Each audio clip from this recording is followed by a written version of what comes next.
Well, guys, I've got a little bit of a, maybe a little bit of a lesson tonight, maybe a little bit more of a, like a teaching kind of a thing. And I want to talk about how punctuation can help you navigate your life. Now, I know I just gave some of you guys PTSD because you're having flashbacks to quizzes and grammar and red pen marks and all that.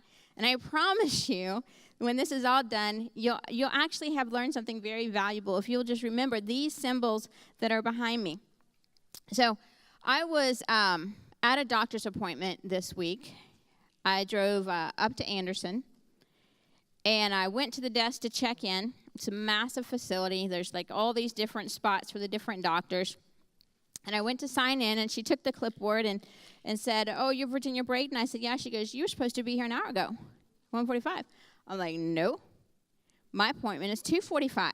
She said, nope, you were scheduled for 1:45. And here, I'm like, no. I drove all the way up here. I know for sure my appointment was 2:45.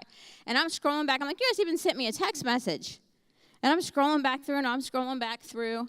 In the meantime, she's saying, "Honey, I'm sorry, we're not going to be able to see you. The doctor's leaving." I'm like, "No, he don't leave. Like, I'm here." And I'm scrolling back through my text message to prove to her that I'm so indignant and I'm so offended. I spent all this time to go up there. And I look at my text message, and don't you know, it said 1:45. So then I've got to apologize.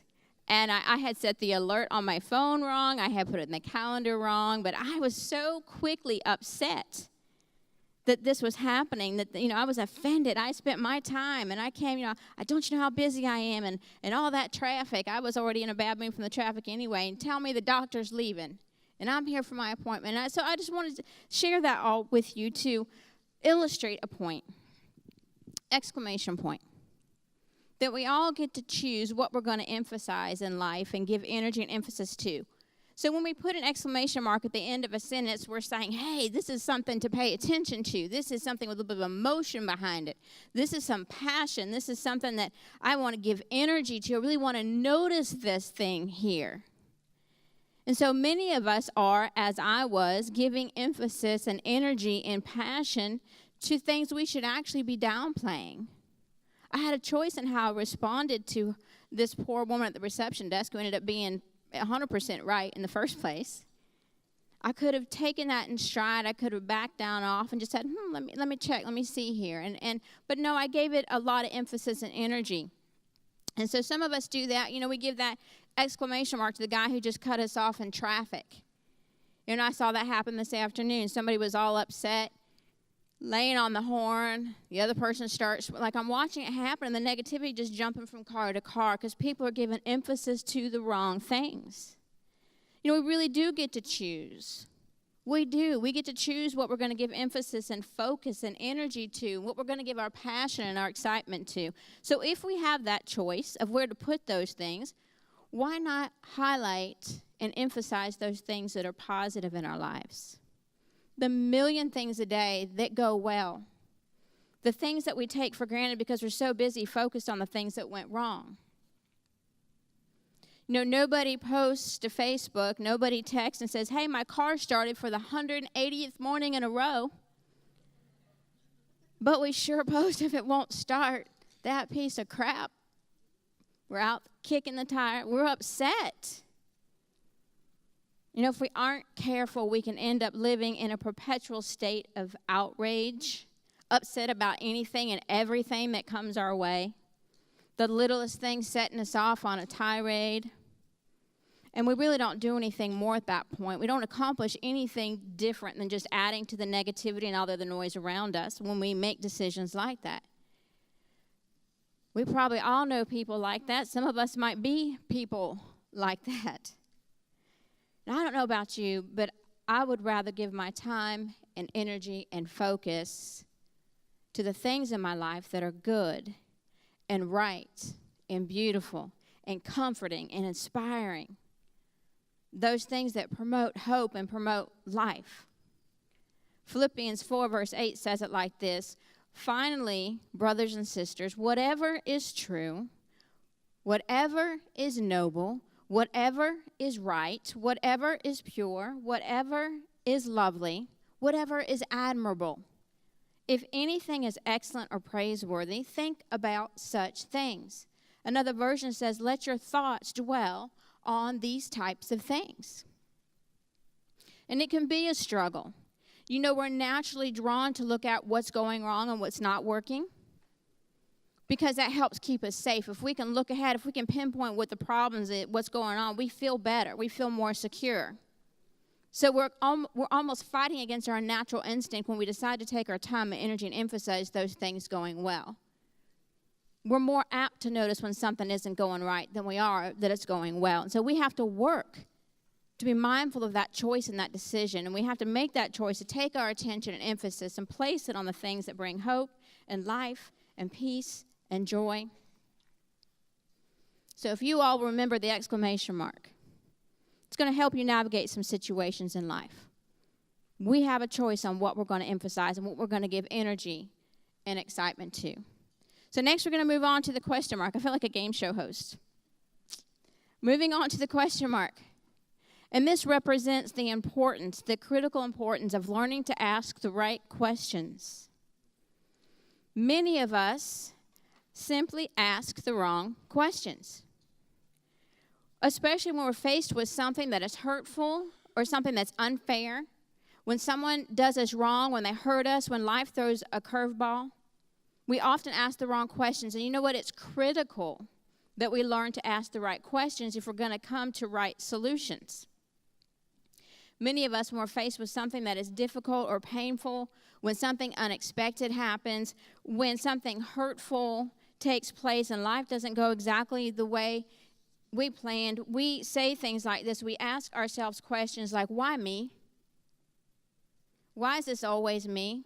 Why do things always get screwed up for me? Why is it always my luck that things turn out this way? Why can't I get ahead? Why can't I change this situation? Many of us, when someone betrays us or hurts us, damages us in some way, causes us pain, we ask questions like, how can I get back at them and get them like they got me?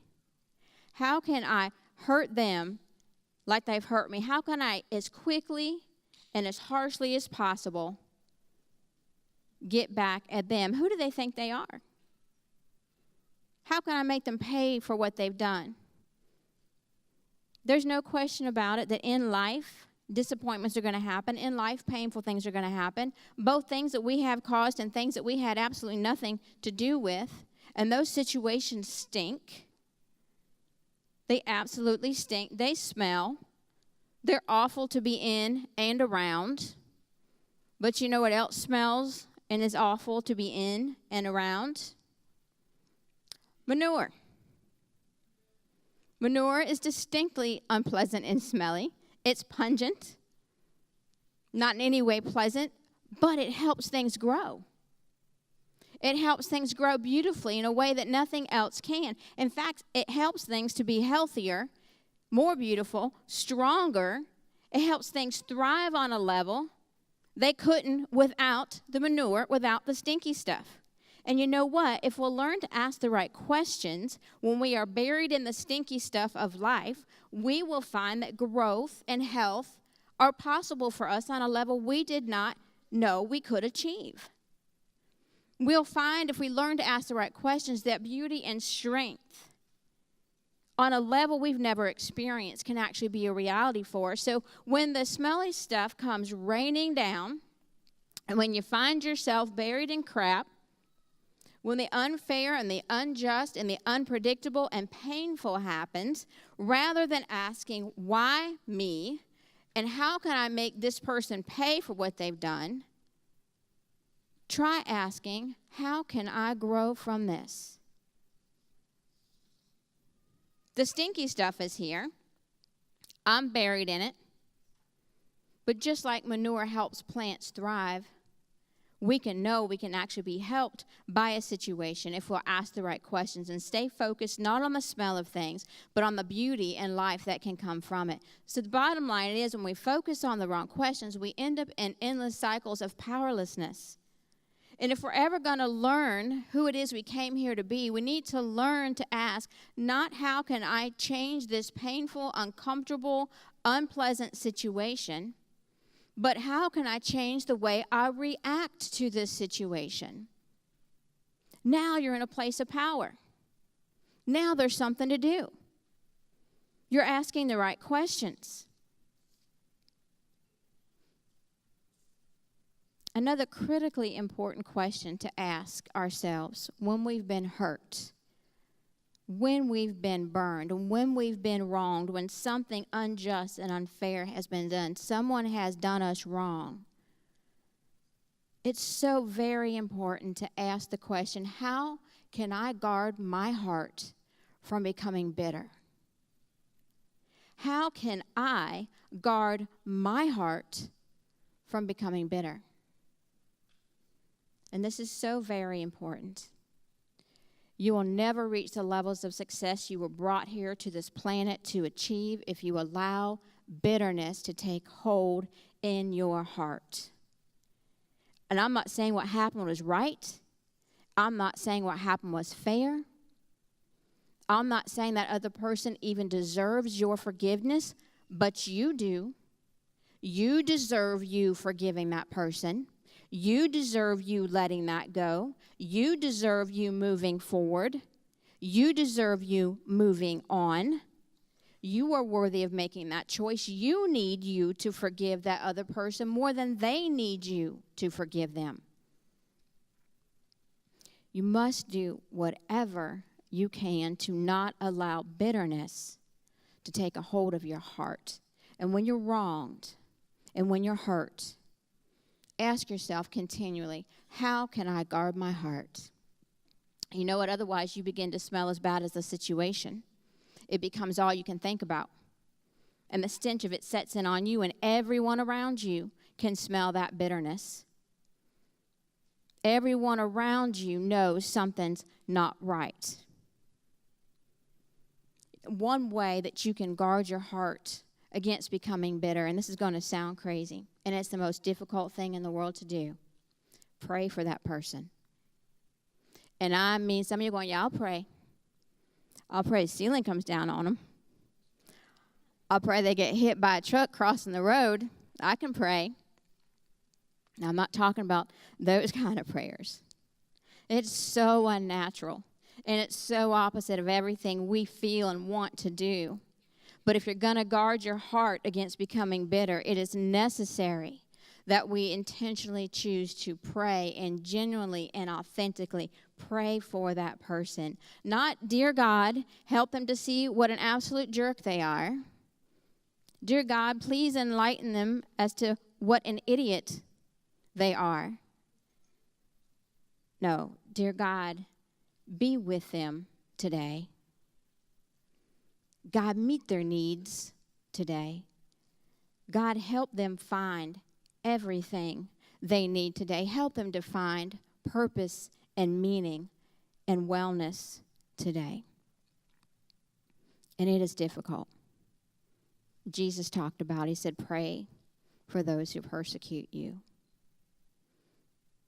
I promise you, it is a remedy. It is the safeguard against becoming bitter. When you get to a place, and if you have to grit your teeth and mutter it, when you get to a place where you can genuinely pray for those people who have hurt and wronged you, you are guarding your heart from being bitter. And guess what? Long term, you win.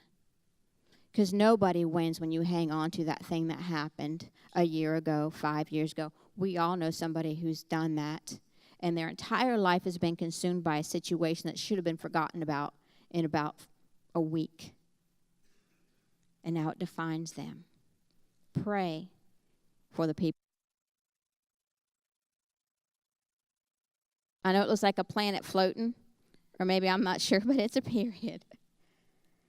And the period represents that we get to choose where something ends. We get to choose, we get to say, this issue, this circumstance, this situation is done having influence in my life. I'm done thinking about it. I'm done letting it ruin my life. I'm done letting it consume me. I am done. I am finished. Period. Done. Moving on. Finished. Period. I often think of my thoughts as a radio station, and I'll say to myself, you know what? Time to change the station. Period. Change the station. Done. Over. Not listening to this anymore. Enough. We get to choose. We get to pick where the period goes. We get to say, this thing is no longer having influence in my life. I am done. It is finished. Put the period on it. I will not give this thing any more power in my life. I will not expend any more energy on this. We get to decide where it ends. Or we can let it go on and on and on until we can't find a way out. Until it's all we can see. If you will learn to use that period, you are taking the power in that situation. You are finding the control in that situation. You are not going to change that person. You are not going to get everyone in your life to do the things you need them to do. You are not going to be able to change most of the situations that you find so unpleasant. But you can decide how long you're going to allow those things to have influence. You can put the period. Now we've got a comma. And we all learned in grammar school that the comma is what we use when we need to take a pause. Anybody ever did that out loud reading, which was always terrifying. You're reading in front of the entire class, right? And so you're supposed to take a breath, take a pause. When there's a comma, you see a comma, you take a pause. So the comma teaches us, literally, take a pause. Hit the pause button before you react, before you respond, before you speak. Take a comma. Take a pause. Wished I would have done that at the doctor's office. Could have used a comma or two right then. I was mad. Take a pause. A lot of the trouble we get into could literally, honestly be avoided if we would learn to just take a pause, to use a comma. Between that thing that happens that sort of triggers us in our response, there is a space of time we get to choose that response. And the longer we have to consider our response, the better and healthier that response is going to be, and the less likely we're going to do something that we're regretting sometimes just a few minutes later. So between the time that thing happens, if you've got like zero time to response in a lightning bolt speed, most of the time, those knee-jerk reactions are not going to be the best, most thought-out reactions. They're going to be very emotionally based, and sometimes fear-based. And if we can literally learn to employ a comma, to employ a pause, just hang on. Hang on a second. If we use that space to consider our options and how we're really feeling, what's the healthiest way to respond? What does this look like on the other side of this 24 hours from now? So many times I wish I just would have slept on that. Just one night's good sleep, just one night. I wish I would have just thought about that a little bit longer. So the comma helps us learn that. Are you guys with me so far? Exclamation mark means we get to choose what we put the emphasis on. Question mark reminds us to ask the right questions. The period tells us that we get to choose where something ends. And the comma is a reminder to take a pause between that trigger and our response. So finally now we have the quotation marks. We have the quotation marks. And those are to remind us to be so very, very careful of what we allow to speak for us. What am I talking about? I'm talking about the fact that we allow our history to speak for us. I'm talking about the fact that we allow growing up in poverty to speak for us, to define who we are and who we can be. Our past mistakes are often given the authority to speak for us. No situation, no circumstance, no event can speak for you without your permission. So be very, very careful what you allow to speak for you. You are more than any one moment in time. You are more than any one season in life. Your past cannot define you. Your present circumstances cannot limit you unless you grant them permission to. So you get to choose what situations you will allow to speak for you and what you will allow them to say. And there's a concept I want to teach you guys today. I'll tell you, it changed my life when I learned this. Take the very best version of you, the very best version of you. Define those things about you that shine when you are being the very best version of you. Write them down. Now, understand, we all have that other stuff. We all have those other things. We're all at times selfish. We're all at times bullheaded. We're all at times uncaring. We all make bad situations at times. We all have blemishes, faults. We all have things we wish we didn't have. We have done things we wish we wouldn't have done. But we also all have good qualities, and we also all have good traits. And we also do make good choices. And so when you look at your life and the circumstances you've encountered, do it with an eye. As you're reviewing things, do it with an eye to see those things about you that are part of the very best version of you. Name those things. Name those things that are there when you're the best version of you. Are you generous? Are you kind? Are you thoughtful, driven, motivated, focused? We often see only the imperfections, and we often, our flaws just sort of are magnified, and that's all we see is the choices we've made that weren't so great, and we're always looking at those things about us that aren't so wonderful. And so then what happens, unfortunately, we begin to overlook the traits and qualities about us that are really remarkable, that we do possess, and which are actually the very same things we need to work to grow and develop in our lives in order to be better, to improve, and to grow. Rather than allowing the not-so-great things to define you, take stock of who you are in those moments when you are in multiple situations and settings, when you are being the best version of you. What are those qualities and characteristics? And then focus on doing and being more of those things. Are you persistent? Are you able to see where you've just persevered and hung in there? Are you able to see where you've been honest? Are you able to see those times you elected to be vulnerable with someone and reach out and ask a healthy person for help because you knew you couldn't make it on your own? Are you able to see the times where you were able to forgive? Are you able to look back and see a time where you could dream and where you chose to take steps towards those dreams? Look at, review, take stock of those things, those qualities, those traits that you see when you are being the very best version of you. Write those things down. Allow those things to speak for you. Begin to see yourself as those things and begin practicing those things every single chance that you get. See the circumstances you encounter in life as a way to practice more of the things about you that are the best version of you. See your life as a chance to practice those things. See life as an opportunity to grow and develop those things. But that can never happen if you won't stop to choose and identify what things you're going to allow to speak for you. You can either be your worst failure or your highest success or somewhere in between. When we can learn to accept all of those things about ourselves and be honest, take an honest accounting of our mistakes and our faults, we cannot forget to make an honest accounting of our successes as well. And then we get to choose what we will allow to focus, what we will allow to speak for us. And if we'll learn to identify those things about us that are present when we are the best version of ourselves, we can literally begin to practice those. And just like any muscle that you use, it will grow stronger and stronger in you. Before long, it'll be default. Anybody ever take up a new sport?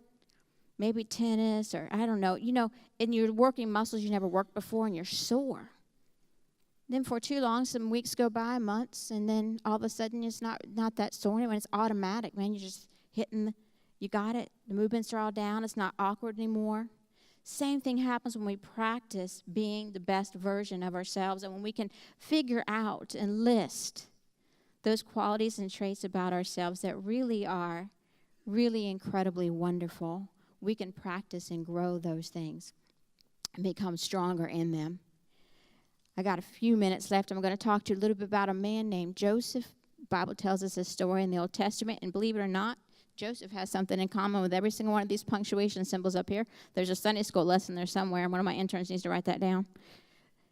So we have Joseph as a young man, who's, the Bible tells us he's his father's favorite, and his father gives him this wonderful coat of many colors.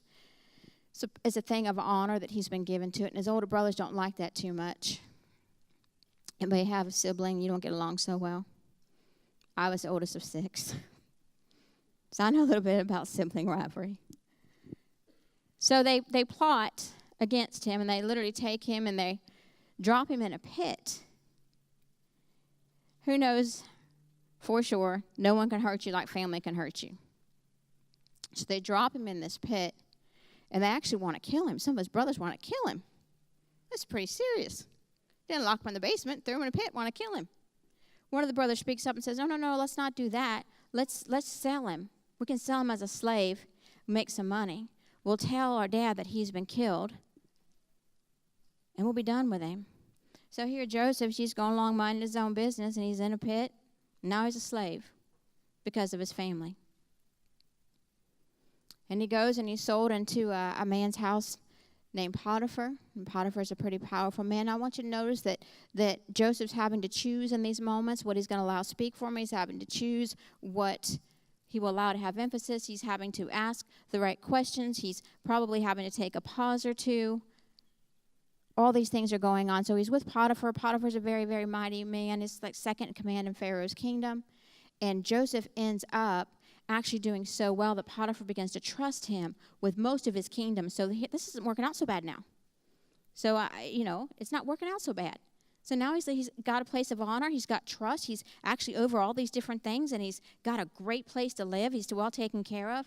Well, then Potiphar's wife decides she likes Joseph. Joseph doesn't respond the way she wants to. She gets ticked and tells her husband that Joseph and her have had relations, that he's attacked her.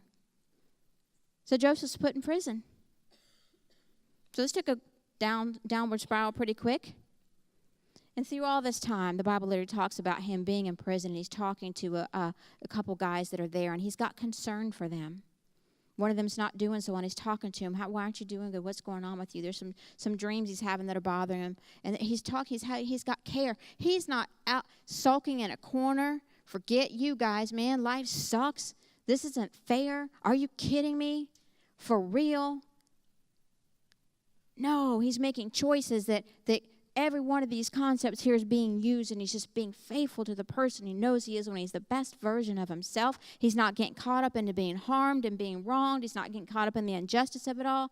Man, he's just doing his thing. He's being who he is. He's caring about people. And he interprets these guys' dreams. He tells the one guy, he's like, hey, this one means that you're actually going to go free in a few days. And then he has to tell the other guy, and this one's not so good. You're going to be beheaded. You're going to be murdered in a few days by the Pharaoh. Both those things come true. Before the one guy leaves and goes back out to Pharaoh's court, Joseph says, hey, man, will you please put a good word in for me? Will you remind the Pharaoh, will you remind Potiphar that I'm still here? Will you put in a good word for me? Guy says, yeah, sure. But then he forgets. And Joseph is in there many, many, many more years, and he's still doing all the things that represent the very best of who he is. There comes a point in time where Pharaoh begins to have dreams that bother him.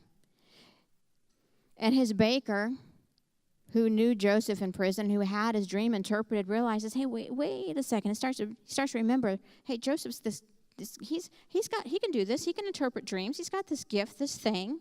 All of a sudden, he remembers Joseph after all these years. So the king calls for him. Pharaoh calls for him. And Joseph is able to tell the Pharaoh, hey, this dream means that you're about to hit a period of time here where you're going to have a huge famine. Your land is going to be bare. You're going to have 7 years of feasting and then 7 years of famine. Man, it's coming. This is a real thing. Your kingdom's going to be hurting. So decides that, hey, you know what? Since we've got 7 years of feasting, let's go ahead, let's start growing everything we possibly can and storing it up. And he's so thankful to Joseph for what Joseph did. He elevates Joseph to be the one in charge of all this over all of his kingdoms. So now Joseph's seen a turnaround. But I want you to see that Joseph is just still being the person he's always been. A person of integrity, a person not focused on the past, a person focused on what can be done, a person that's focused on asking the right questions and having the right heart. He's guarded himself against bitterness. I'll fast forward to the end of the story. At some point in time, when the famine hits, and it does, there's more than enough food. People journey in and travel from other kingdoms to get food. Their actually lives are saved. Nations are upheld because of what Joseph put in place, which he never could have done had he decided to isolate himself and be bitter against the world. It's because he had a heart to care and kept being who he was that he was given this opportunity. One day he looks out in the courtyard and he sees what he realizes are his brothers. And they've come for food. That must have been a moment. You see, the brothers who threw you in the pit sold you into slavery decades ago now. Decades. And they're needing help. They don't even recognize Joseph. Joseph hits the pause button. He's got to take a time out, sort of figure out how he feels about all this. And in the end, he ends up doing the right thing, and he forgives them and tells them that. And he sets them up with the food that they need. Because Joseph did all of these things, he was put in a position of power. And he was actually the man who was able to save thousands and thousands and thousands of lives. And because he had mercy on his family, refused to let his heart get bitter, he reigned in a position of power for a very long time. Now, I'm not saying if you learn to do all these things, you get to have your own kingdom. But I'm saying you will not fulfill your purpose in life if you don't learn to practice these things. It's not just a grammar lesson. It's not just some punctuation points. If you'll remember these things and put them into daily practice, I promise you to see a difference in your life. And the things that should have taken you out will be the very things that, like Joseph, elevate you. I often wonder to myself, I wonder if he had just gone on. His brothers had never done that. That thing had never, who would he have been? Would we even have read about him in the Bible? Would there ever been, would he have saved nations? Would he have saved all those thousands of people from starving? So he had a destiny. He had a destiny to get to, and he could only get to it by going through all those things he went through and making right choices along the way, keeping his heart, guarding his heart from being bitter, deciding what influence he would let things have in his life, deciding what he would let speak for him, hitting the pause button when he needed to, asking the right questions, and deciding what he would let be emphasized, what he would be passionate about in his life.